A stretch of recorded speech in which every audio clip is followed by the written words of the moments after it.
Direction maintenant l'autoroute A4, l'une des rares autoroutes payantes pour les automobilistes franciliens. Un sentiment d'injustice pour certains d'entre eux. Ils ont trouvé une astuce pour justement le contourner. Illustration au péage de Coudevrou, un détour qui n'est pas sans conséquence pour la petite ville de Bailly-Romainvilliers. Voyons pourquoi avec William Vanqui et Daniel Petit-Queno. À gauche, l'autoroute A4 direction Meaux. À droite, la sortie numéro 14, parc Disney, utilisée par tous ceux qui, comme Olivier Bassine, veulent contourner le péage de l'autoroute. Il y a exactement 3 feux et un rond-point, ce qui, en dehors des heures de pointe, prend 7 minutes. Un petit détour avant de reprendre la 4. Contourner la barrière de péage est devenu une question de principe pour cet automobiliste.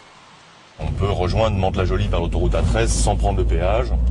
On peut se rendre à Senlis, on peut se rendre dans les grandes villes de l'Essonne sans passer par un péage. Or, les habitants de Meaux sont vraiment les seuls habitants de toute l'Île-de-France, d'une ville de plus de 50 000 habitants en l'occurrence, à devoir payer 2 € pour rentrer chez eux.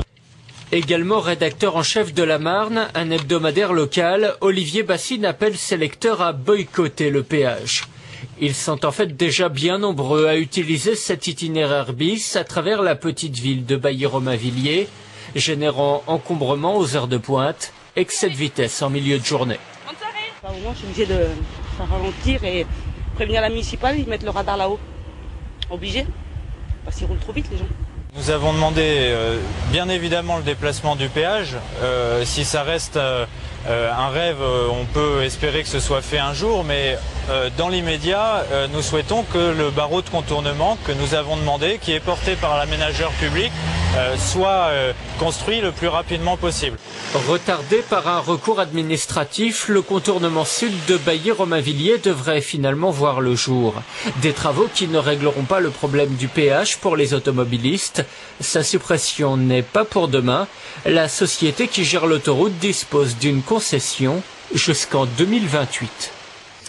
Dimanche prochain, on vote à Argenteuil, un vote décisif pour le président socialiste du Conseil général du Val d'Oise, qui pourrait perdre la majorité du département. Cette cantonale partielle fait suite à l'annulation de l'élection de la communiste Marie-Josée Quézac. Les explications de Tania